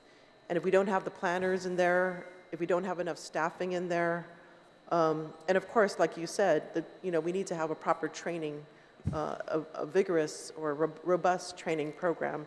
And so this discussion was, we had this discussion yesterday with partnering with educational entities like GCC to develop perhaps a procurement institute, having a procurement associate's degree, train the trainer programs, all of that. That I think that is really critical to really, bringing more capacity to GovGuam, having qualified pool of people. I think it's really important to have that and work with these educational. So I mentioned in my presentation that we set up this new division of supply chain and contract support. It was deliberately set up away from the procurement function because it's doing things that are not wholly to do with a procurement. The concept is to keep, because of the rules, the confidentiality, and the process, to keep procurement in procurement, and then to have this other function. And some of the functions that you mentioned we're trying to put in there, but I'm certainly agree with you, it could be expanded to deal with other issues. And I mentioned that this division was basically set up to deal with performance functions, right? But once procurement is done, then we need a staff to make sure that the vendor performs. We've had a fairly vigorous discussion lately about late deliveries, because that's certainly been a problem for the last 3 years, and the reasons for late deliveries and getting deliveries to Guam is more challenging than getting deliveries to almost anywhere else in the world because of the length of our supply chain. And this is one of the things that we're looking at. One of the things I certainly have in my head is not relying upon individual vendors to engage in the shipping process, but to have our own shipping process and require stateside vendors to use that process, a single process, which would make it more predictable and more cost-controlled. And that's one of the tasks that I want that division to look at. Okay, so again, I don't know if that's sufficient enough to really have a robust procurement, because, you know, GSA is the one that's covering most of line agencies. It's so important we need more buyers, but I think to have more of that planning and the compliance we still need to include that. The other thing I noticed in your budget, so in this one it says you don't plan on having overtime. I mean, that's great, but how confident are you with that? We have to respond to what's required of us, right? So we don't plan to have overtime. We plan to have sufficient people to accomplish the work that we're given. But sometimes we have our schedules accelerated for sometimes very good reasons. For instance, you know, we're about to process some of the long-delayed merit bonuses. That means payroll will have to do some overtime because it's out of the ordinary. DOA has to deal with these exceptional issues, and these can't always be accomplished during regular working hours. So yes, we don't plan to. There's more than a possibility that we will, and in common with other agencies, if we don't fill positions, then those that are filling positions may also have to work additional hours to make up for that.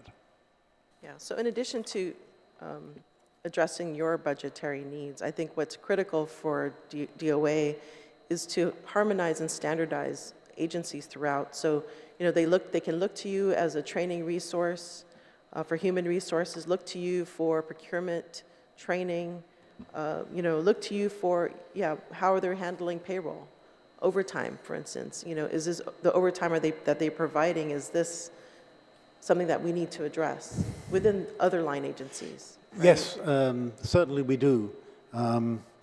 I keep an eye on the number of people on leave without pay, because although it doesn't cost anything, it effectively costs somebody else, right? Every payroll, I look at the numbers that they come through on the line agencies that we pay.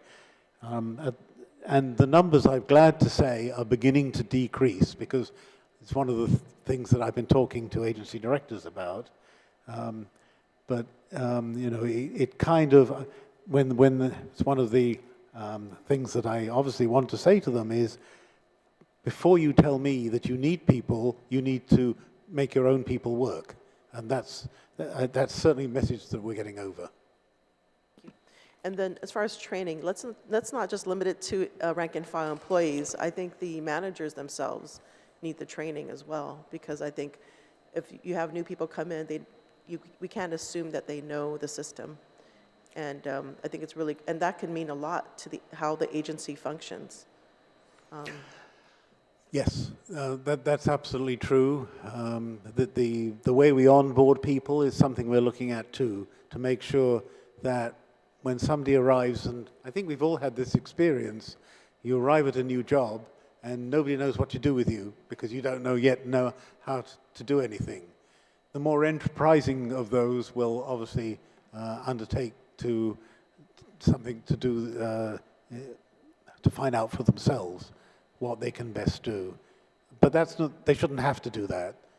People should be prepared for people to arrive, and certainly onboarding is one of the tasks that I have given HR, and I'm going to look for the deputy to follow that through. Thank you for that. One more thing. So the interface with DRT, the FMIS system, I heard there was issues with that. Is that being addressed?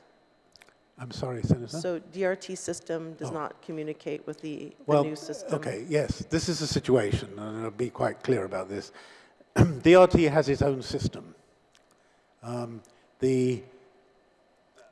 At present, there is the AS400 has two separate cash receipt systems. And Treasury of Guam cashiers are required to operate two separate systems. This was a decision taken a while ago, I believe to be totally in error, right? But it was taken long before I got to DOA. The new system, and this is one of the areas where there might be a little change order, but we're working with them on this. We're trying to unify that system. So there will be one cash receipts system.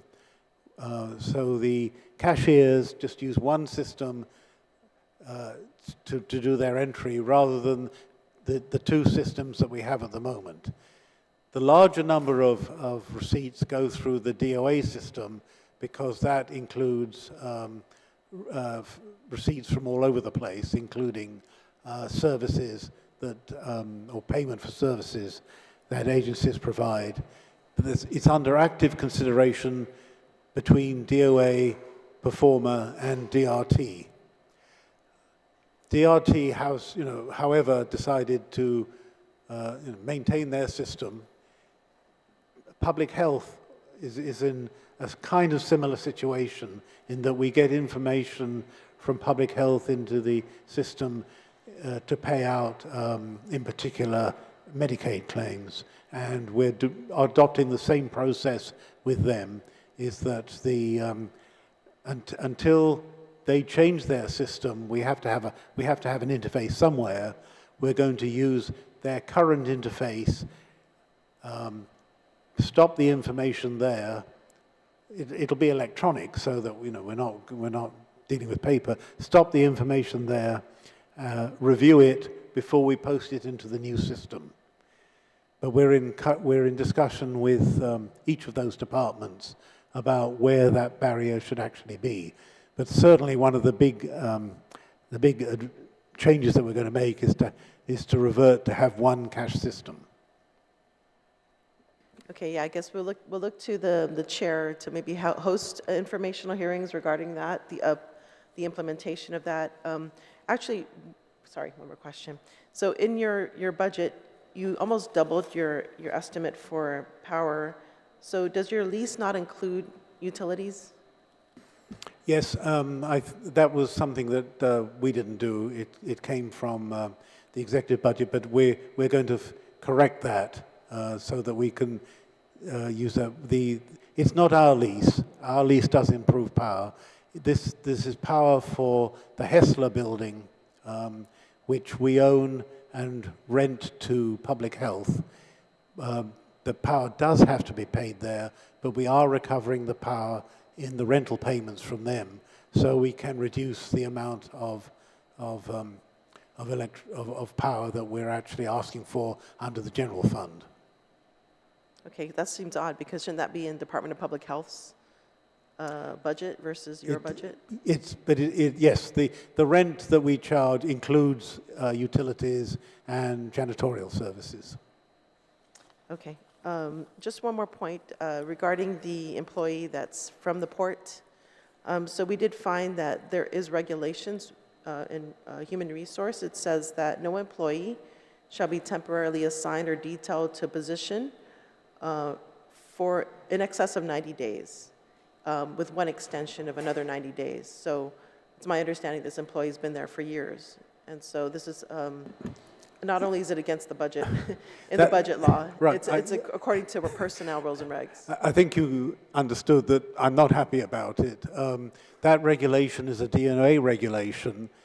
This is a port employee. I'm not an expert on the port rules and regulations, but we are moving to regularize the situation, as I mentioned. All right. Well, thank you. Thank you so much, Director Byrne and Deputy Fisher. Welcome to the Congress building again. And thank you, Mr. Chair. Thank you, Senator. Thank you, Senator Paris. Senator Canata, do you have any questions for the panel?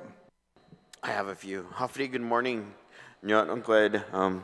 Good, and congratulations, Ms. Fisher. I hope you are experiencing the joy of being a deputy director. Thank you. So it's very exciting to hear that you guys are moving forward with digitization and paperless workspaces. I appreciate that effort. It is definitely one of my strides in being in office. I understand that storage is also a huge issue that we continue to pay for. And if we can get rid of the documents, sanitize and shred them, let's get rid of them, right?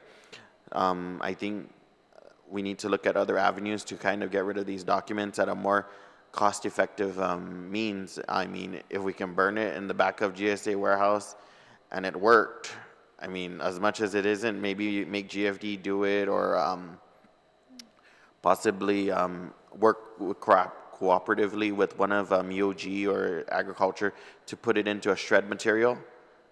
I think that could alleviate some of that financing, because it's my understanding that you'd have to contract it out to a private company. Is that correct? Well, actually, a couple of points, Senator.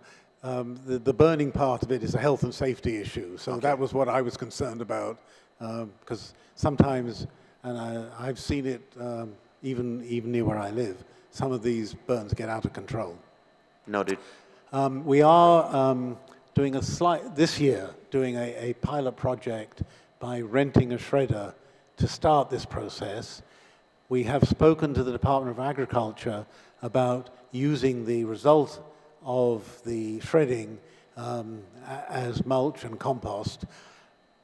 They have a requirement that these, what they use doesn't include, pieces of plastic, covers, and things like that may be a challenge, but we're working with them to try and maximize the amount that can be recycled. Okay, that's great to hear. Yeah, definitely don't want plastic going back into the earth, right? We're trying to have an environmentally friendly engagement there. So how can we better streamline and strengthen the recruiting process for GFD, GPD, DOC? And, I noticed we do have quite a few applicants for, of course, GFD. Everyone wants to be a fireman, apparently.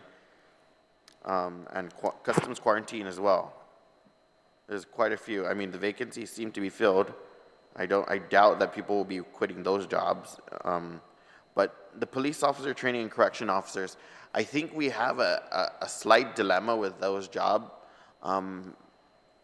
being filled, right? Because people I'm not too sure if they really understand what they're signing up for. I think when you're a DOC officer, I'm just speaking off my mind. I've never been in those positions. But I think definitely there's a mental strain with it. I think we need to ensure that these individuals who go into these jobs have counseling services, because the frank reality is some of these inmates that these freshmen are dealt with are a little bit wacko, right? They're going to threaten to kill your kid if you don't do this for them, right? And that's why sometimes some of the recruits are engaged with unfortunate activities, and they kind of get into those unfortunate activities because they have no choice, especially with the length of social media out there, right? I can literally find out who your family is in one search of Facebook. Like, you can be the FBI if you want to, right? You can find a lot of information on social media, and I think that sometimes those individuals in those positions are, I don't know how to say it, are offered these opportunities but don't know the severity of those opportunities as well. So I know that we've had strides to pick these people up and these individuals who have completed the course, and I guess they just don't hack the system. They can't handle it because of the strain, right? So it's kind of like a double-edged sword, right? Because the Doc Sanchez Award allows these individuals who are going to BPA school, they can return services for 5 years for an offset, right? Do you think that we should have something in that similar stride, or like if they sign up for this program, they need to know what they're signing up for, because you cannot just quit like 1 year later or 2 years later once you get your quote unquote experience for you to go and offer yourself to the federal program, or I mean the federal side or private side. I mean, definitely want people to grow in the employment in their employment life, but it's like every time we have a cycle, there's a huge gap. Again, we have to fill the vacancies. So obviously, there's been a long time standing, individuals that have been lifetime achievement employees for DOC or those GovGuam agencies, but then I don't know what it is with the freshmen. They just don't they can't handle it, or what do you think we can do to make sure that they don't leave these positions? Because we exhaust a lot of money, we exhaust a lot of time and effort, I'm sure, because there's such a bureaucratic process for these guys to get into the program first and foremost. So how do we make sure those efforts aren't wasted, and we get the best buck out of this? Because I don't know, we just keep coming around like circles on this, that we're short here, we're short there with DOC, and I really feel that it's a life-threatening issue already, because you have X amount of inmates, 100 to 1. Obviously, the inmates are going to overrule. I mean, knock on wood, literally. Yeah, not to make light of a really serious issue, when I was 5, I don't think you would believe me if I said that when I grow up, I want to be an accountant, not a fireman or a train driver. But no, we obviously have to address the issue of working conditions that people don't necessarily want to work in. That's not always physical. Sometimes it's, for instance, our child protection workers are often faced with very unpleasant conditions that aren't to do with the physical environment. There are other factors in that. And we have discussed this recently. So would you like to speak a little about this? Yeah, so I think it might be a combination of things. It's the long hiring process, it's the attrition rate, and then with DOC and particularly with the social workers, we're realizing that it's not about pay, it's not about incentives. It really is at DOC, from what I understand, it's the working conditions. For the social workers, it's the nature of the job. And so one of my goals is really to speak with these employees and to find out, why are you leaving? What can we do to retain you? Perhaps, I don't know, different working hours, or we have to get to the root of the problem to understand and hear from them, and not just assume what the problem might be, or speak to only the leadership. I think we need to get down into the weeds and really find out, why are you quitting? We've given you incentive pay, and all kinds of things. I think if it's the environment, if it's the working conditions, I guess the first fix would be a brand new building, which probably is not going to come anytime soon, but there might be other ways to retain them. And I just need to figure that out, research it, and the only way I'm going to do that is to speak with them face to face, personally. Thank you for that information, Ms. Fisher. I'm certainly looking forward to that information being provided to this body. We want to try to solve these issues and snip it in the butt, literally, because it's we keep doing the same thing over and over again, and we're never going to see a different result, right? Yes. So I'm glad to hear that you're trying to, I guess, look at the root of the problem versus the tree. Yes. So, do you think? What do you think is the issue with employing individuals under the spectrum? As the oversight chair of DISID, we have a lot of possibilities with those in individuals under the spectrum, but I don't see that they are being implemented into the government staffing pattern. I'm not too sure if I'm just not looking good enough, but I think that we've been lacking a lot of opportunities for those individuals under the spectrum. Is there any way we can help alleviate the concerns in that position, because individuals under the spectrum should have the opportunity to, grow as well in the employment industry. I think a lot of them, once they graduate from high school, they're not offered the same opportunity, which honestly is not fair, right? We need to ensure that we really offer equal employment opportunities for all individuals, regardless of their race, regardless of their creed, regardless of their religion, faith, or disability. We need to make sure that those individuals who have abilities can have access and the opportunity to grow. We don't want them to just be dismissed right when they graduate from DOE or the federal programs that they're aided with, that they just get thrown off on the side of the road, right? We got to figure out how to get these people onto the employment charts. So if you can also look into that, because I noticed that we don't have a lot of them. So thank you. What are some of the procurement challenges you guys continue to echo? Like, what can we do to fix those things?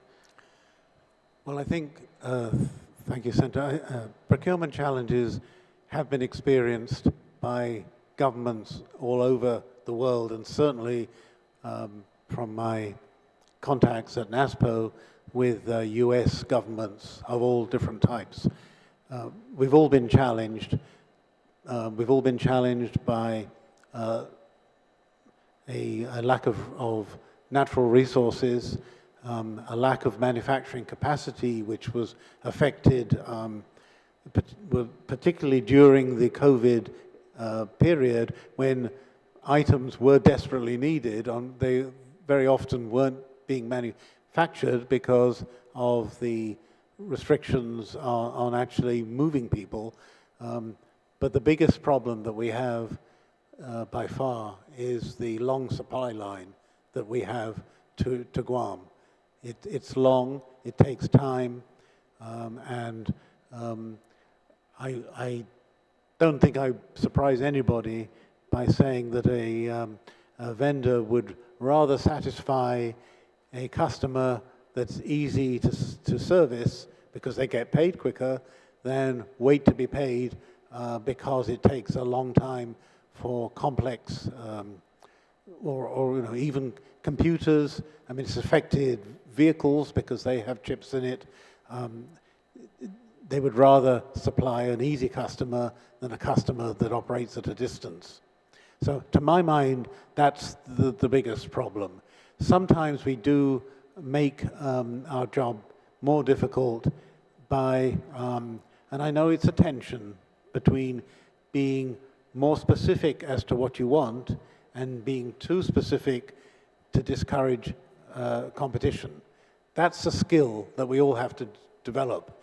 But certainly we don't want to procure something we don't need or doesn't wholly fulfill our requirements. And that's something that buyers and procurement people and indeed agency directors have to understand in all their procurement requirements. In ourselves, right? I look at purchase orders sometimes, and we buy all sorts of different types of pens. I don't know why we buy all sorts of different types of pens, and if you challenge an agency, oh, we need this particular type of pen because we use it for this particular purpose.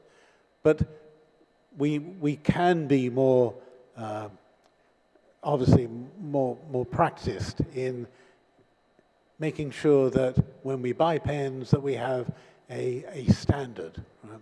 I think some of you remember, though, that at one time on paper towels, we had Gov Guam stamped into the paper towel. Right? The thinking was at that time, well, that prevents pilfering of those towels. But actually, all it did was make it very expensive and difficult to procure.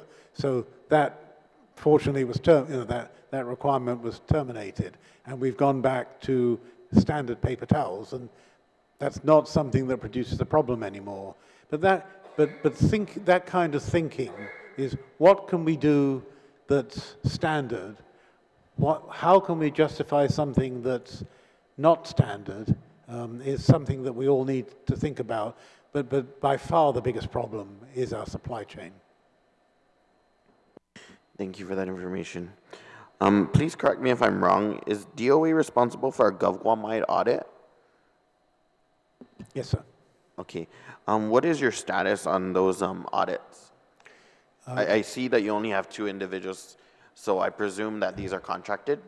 Yes, that's the internal audit. Okay. There's an external audit that that the OPA and we have contracted to Ernst & Young to do, because we have to have 2 government-wide audits effectively completed. The financial statements, which get published and are required by bond investors, bond rating agencies, as well as other government agencies, federal government agencies, to make sure that that our finances are in good order.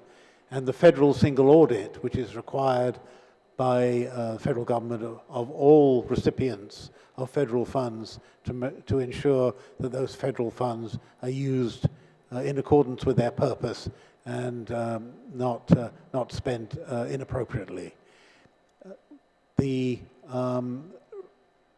bond indentures require us to complete our fiscal financial audit by June the 27th of each year. And our statutes require us to complete our financial statements by June the 30th. So at this moment, we believe that we will meet those goals. One of the things I did mention in my presentation was we were presented with a particular new issue this year, the transition from Deloitte, who ceased trading as Deloitte, to Ernst & Young, and that did involve us in some additional activities and additional effort. That's all out of the way. The contracts are on their way to them. The audit is in progress. I know as far as the primary government is concerned, there are no major issues. I'm waiting to hear that there are no major issues in the component units that also get included into our financial statements. And I expect to hear that, by the end of the month. Thank you for that information. I definitely think that that would help alleviate some of our concerns of a lot of the financing in our government agencies, and will help us guide, our priorities for each agency. Obviously, we're going to be dealing with millions of dollars for each agency to figure out its warm bodies issues, and it's also daily proceedings. So I definitely think that our oversight chair needs that information, and I would certainly love to hear more information about all the audits. So thank you again. Keep up the good work. I know you guys had a lot of federal programs to implement that were beyond your guys' daily proceedings. So I want to thank you guys for keeping that, leading that effort in every which way. Although there was a lack of guidance for you guys to technically take it up. But thank you again. Keep up the good work. Let us know what I can help you with, and God bless. And Thank you, congratulations, Ms. Fisher. Looking forward to hearing more from you. Thank you. Thank you so much. Seems like you're taking a very proactive role. Keep it up. Thank you. All right. For me, simple question or simple statements. Number one, I don't expect DOA to be the one to determine why people resign. Let the agencies feed you that data, not you go look for it. They should be expected to provide you that information. They should know the temperature of their people. Shouldn't be DOA. I believe DOA, you're the processing office. They apply, have a nice day, hope for the best. I think every agency should come up with their own marketing program on how to recruit and how to retain people. It's not DOA. It's those agencies. I'm concerned about, you have the BELEA program for law enforcement, and I honestly believe not everyone that goes to the BELEA are going to be qualified to be a police officer, because some of them may be going there, but they got a record. They'll never become a law enforcement. So maybe what we need to do is, I'm not going to restrict people individuals from wanting to go into BELEA, but there should be some marketing program by the police department, all law enforcement agencies, to go there and start saying, if you graduate, we're going to profile you, we're going to vet you now, and when you graduate, you got a shot at being in the police department. So when they do graduate and they meet the criteria, they can join. And then they don't have to go through the long vetting process, because why? They have the education, they've been cleared, they're good to go, they just got to get through the interview. And then when we go down to the other agencies, and I believe this as well as everybody said, there's got to be a mechanism that with all the funds that are being spent to process these individuals, there's got to be a commitment. You can't resign. You owe the government a year, 2 years.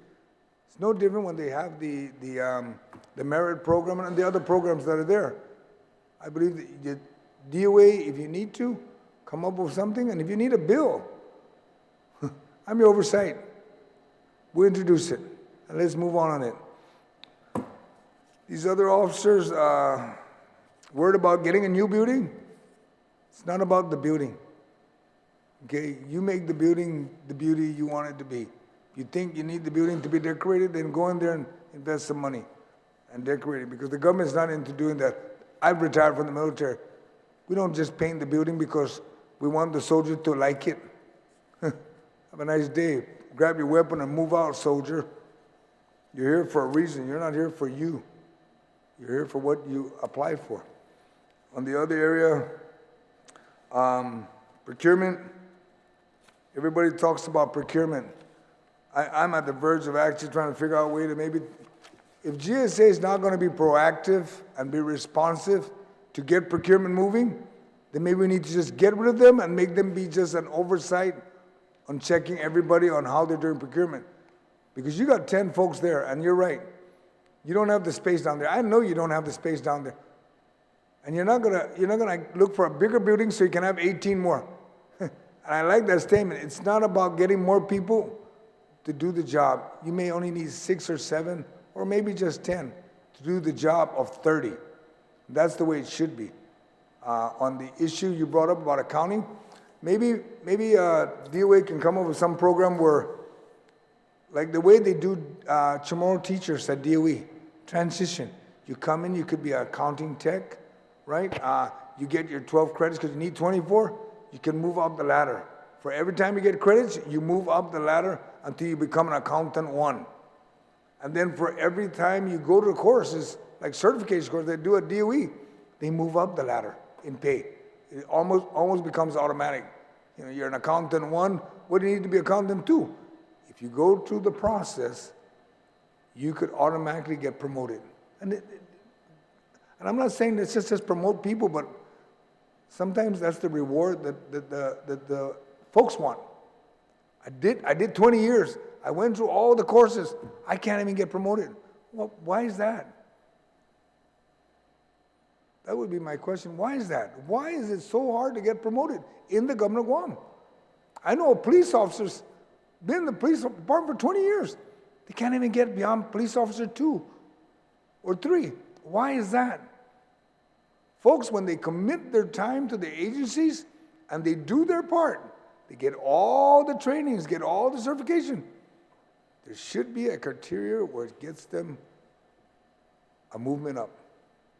Because then you'll see the change. Mr. Byrne? Yes, you're absolutely right, Senator. Some of these qualifications are moving targets, both in the law enforcement agencies, but even in, in the financial side. You know, we've just been faced this year with the implementation of GASB 87, which is a new way of looking at how you finance acquisitions of assets.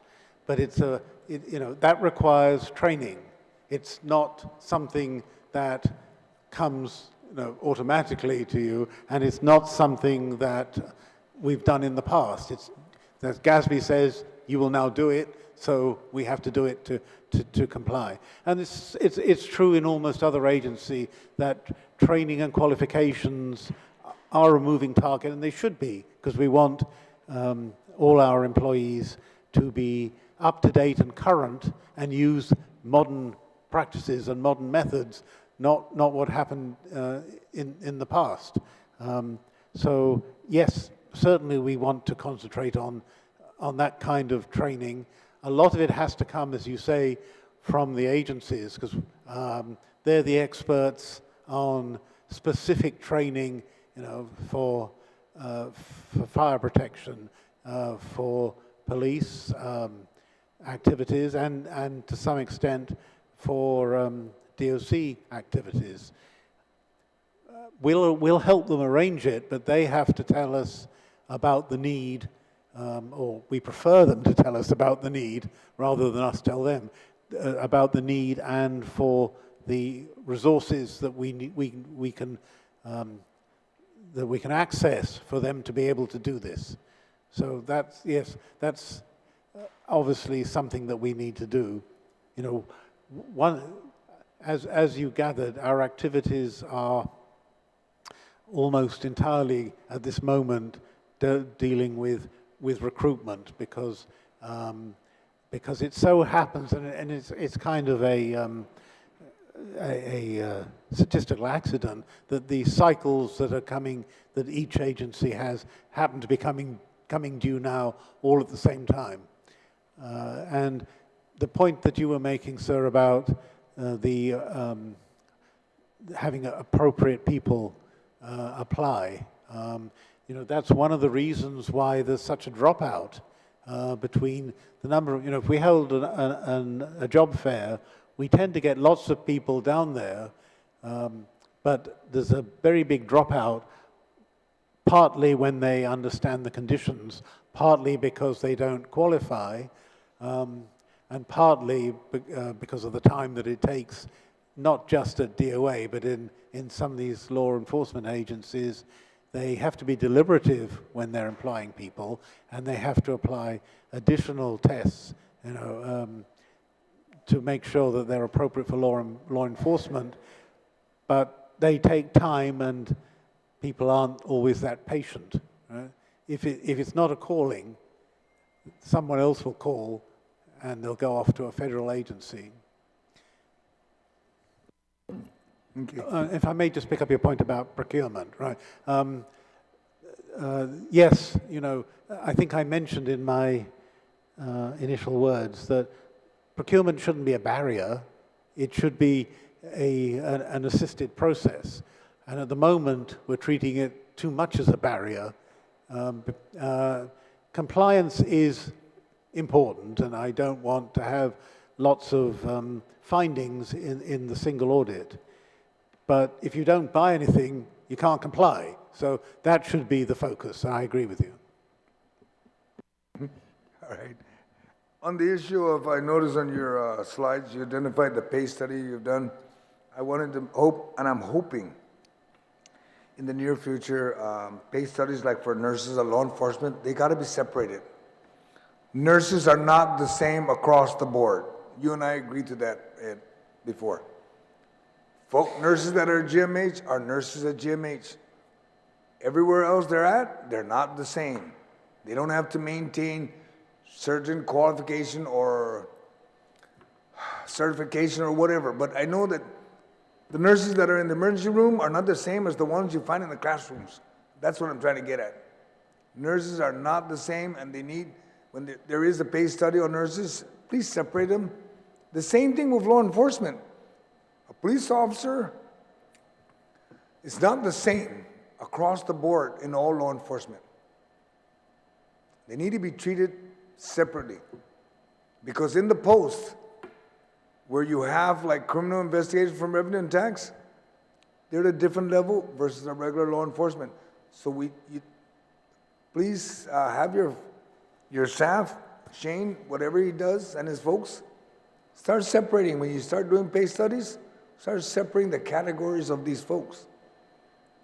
Because you got police officers, GPD do a lot more than the other law enforcement. I know that for a fact. I was there.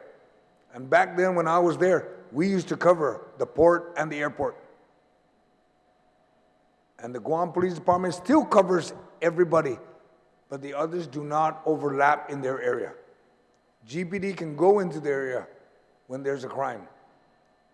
The others cannot just overlap. And that's why I'm saying, when you start doing the studies, please, and maybe label them only for GPD, only for park rangers, only for this. This is it's got to categorize it. Because right now, I think the park patrol are actually trying to overlap in the GPD, trying to help each other, because they're both out there. But if you start making it relate, maybe we can come up with one law enforcement. We're going to say Guam Police Department, then everybody that's law enforcement should be under one police department. And if that's where it goes, then the airport, then the port will send the money to pay for everybody. One uniform. Because every now and then, I remember a few years back, they were sharing the wealth, sharing jurisdiction. Like I said, when I was in the police department in 77, up to 84, we watched the port. We watched the airport. There was not an area that was not covered. And the police officers today have the training to do all of that. And that'll be, I don't want to go on forever because it's very easy. We're dealing in money. I have no reservations for what you've asked for in your budget. And unless you wanted to add anything else, Ed, I'm going to go ahead and end this hearing. Thank you, Mr. Chairman. We really appreciate the opportunity to come to you and explain our processes, what we're doing, our aspirations, some of the things we've achieved, but most importantly, our challenges, which we intend to overcome. That's what a challenge is there. We intend to overcome. So we really appreciate that you understand the position that we hold in the primary government. We're the end of almost every process. And anything that goes wrong in the beginning is generally magnified by the time it gets to the end. So, and again, if I could just thank you on behalf of all the employees at DOA, who I know and have expressed work really hard, but they thank you for your support and thank you for supporting our budget requirements. Yes, sir. And with that, yes, and I'd like to thank your employees for what they do.